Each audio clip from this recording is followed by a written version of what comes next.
ना दत्ते कस्यचित् पापं न चैव सुकृतं विभुः अज्ञानेनावृतै ज्ञानं तेन मुह्यन्ति जन्तवः. श्रीकृष्णांनी मागच्या श्लोकात आपल्याला सांगितलं की चैतन्य शक्तीने भासमान प्रकृती निर्माण केली आणि हे प्रचंड घटनाचक्र एक नाटकच सुरू केलं. पण या घटनाचक्रात कुठेच कर्तृत्वाभिमान निर्माण केला नाही. म्हणजे नाटक तयार केलं, त्यातलं पात्र काहीही कर, ते मी करतोय असं त्या नटाने समजण्याचा खरं म्हणजे प्रश्नच नाही. आणि त्यामुळे त्या पात्राला मिळणारं सुख किंवा दुःख त्या नटाला भोगावं लागेल अशी काही योजनाच नाही, असा नियमच नाही.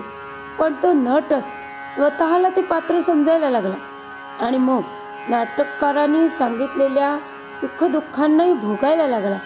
तर त्यात त्या नाटककाराची किंवा त्या भूमिकेची काहीच चूक नाही, चूक नटाचीच आहे ना. तसंच ह्या श्लोकामध्ये श्रीकृष्ण सांगतात आहे की विभू म्हणजे सर्वत्र विराजमान असा जो परमेश्वर आहे तो कोणाचंही पाप किंवा पुण्य भक्षण करत नाही, ग्रहण करत नाही. म्हणजे आपण जे काही कर्म करू त्यानुसार पाप पुण्य सुख दुःख आपल्यालाच भोगून संपवावं लागणार. इथे कस्यचित असं म्हटलं म्हणजे कोणाचेही या शब्दामध्ये सुद्धा दोन अर्थ गर्भित आहेत.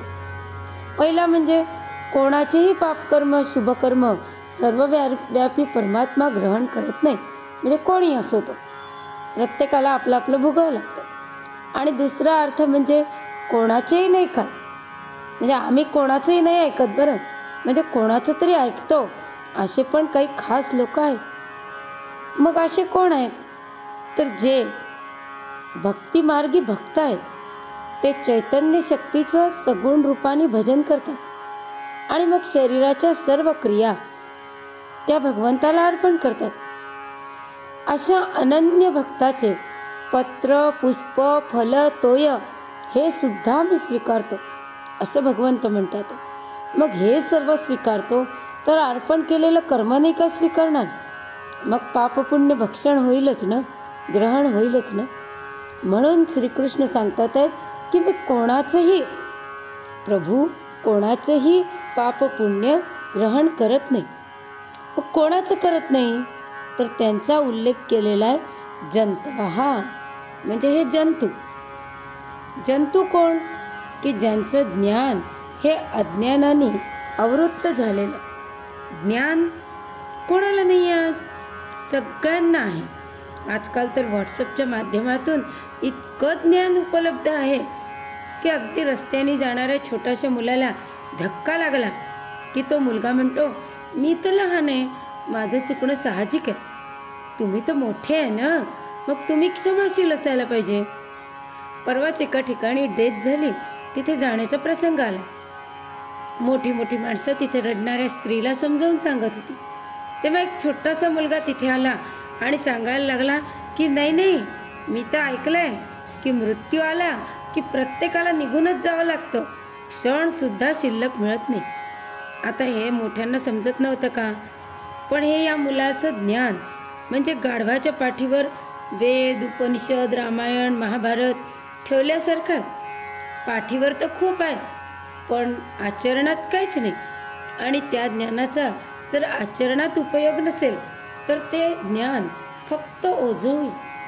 हे ज्ञान जेव्हा विस्डम बनेल तेव्हाच ते लाईट होतं. आणि विद्वान आणि ज्ञानी यात हाच फरक आहे. सर्व गोष्टी माहिती आहे पण आचरणात काहीच आणता येत नाही. त्या माणसाचं ज्ञान हे अज्ञानाने झाकलेलं आहे आणि त्याला श्रीकृष्ण म्हणतात आहेत जंतू. कोणतं ज्ञान? तर हा देह मी नसून चैतन्य शक्ती आहे. आता हे ज्ञान तर स्वतः सिद्ध आहे, नित्य अनुभवाला येतं. मला काल लोक ताई वहिनी म्हणत होते, नंतर काकू आजी कधी कधी म्हणायला लागले, ते मला कळलंच नाही. कारण देहाची वाढ बदल मला काही कधी जाणवत नाही.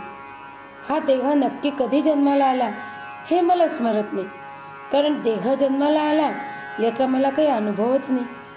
पण तरीही मी देह आहे ही माझी समजूत इतकी दृढ आहे की रोजच्या अनुभवाचाही आपण आठव करत नाही, तो आठव दुसऱ्या कोणीतरी आपल्याला करून द्यावा लागतो.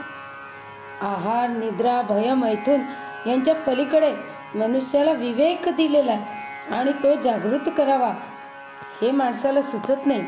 आणि असा मनुष्य म्हणजे जंतू. म्हणजे जसं अंधारामध्ये काही एवढं सामर्थ्य नाही की तो सूर्याला झाकेल, पण आपणच दरवाजे, खिडक्या सगळं बंद करून टाकलं तर सूर्यप्रकाशाचा अभाव होईल आणि सूर्यप्रकाशाचा अभाव म्हणजे अंधार. आता यात दोष कोणाचा? सूर्याचा आहे का? नाही. दरवाजे, खिडक्या बंद करून घेणाऱ्या आपला आहे. तसंच आपलं स्वाभाविक स्वरूप चैतन्य शक्ती आहे.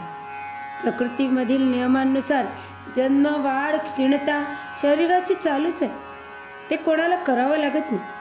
पण आपण स्वतःला शरीर समजतो आणि मग प्रकृतीशी तादात्म्य करून घेऊन प्रकृतीमधले सगळे बदल घडण्याचे कर्तृत्व स्वतःकडे घेतो आणि असं समजतो की मीच हे सगळं करतो. आणि कर्तेपणा घेतला तर प्रकृती तर तिच्या नियमाने चालतेच आहे, त्यामुळे कर्त्याला फळ मिळणारच आहे. मग हे फळ मनाप्रमाणे असले तर सुख आणि मनाप्रमाणे नसेल तर दुःख वाटायला येतो. आणि मग आपण म्हणतो, न जाणो मी कोणतं पाप केलं, आता कोणाला शरण जाऊ म्हणजे हे पाप नष्ट होईल. किंवा सुख आलं की वाटतं की हां, मी केलेल्या पुण्याचं मला फळ मिळालं.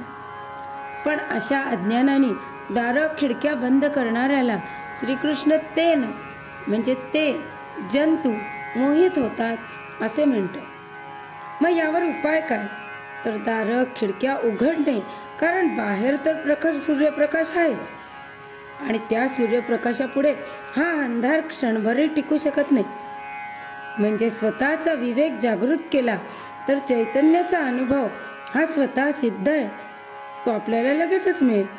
आणि आपलं चैतन्य स्वरूप एकदा का ओळखलं की प्रकृतीशी तादात्म्य पावणारं आपलं व्यक्तित्व नष्टच होऊन जातं. आणि व्यक्तित्वच नष्ट झालं तर मग पाप, पुण्य, सुकृत, दुष्कृत करणारा कोण? आणि मग करणारं व्यक्तिमत्वच नाही, व्यक्तित्वच नाही, तर सुकृत, दुष्कृत ग्रहण कोण करणार? आणि म्हणूनच श्रीकृष्ण म्हणतात की विभू म्हणजे सर्वव्यापी चैतन्य शक्ती सुकृत किंवा दुष्कृत्य ग्रहण करत नाही. आता अशा या ज्ञानाचं महात्म्य श्रीकृष्ण पुढच्या श्लोकात सांगतात आहे, ते आपण पुढच्या वेळेला बघूया. श्रीकृष्णार्पणमस्तु.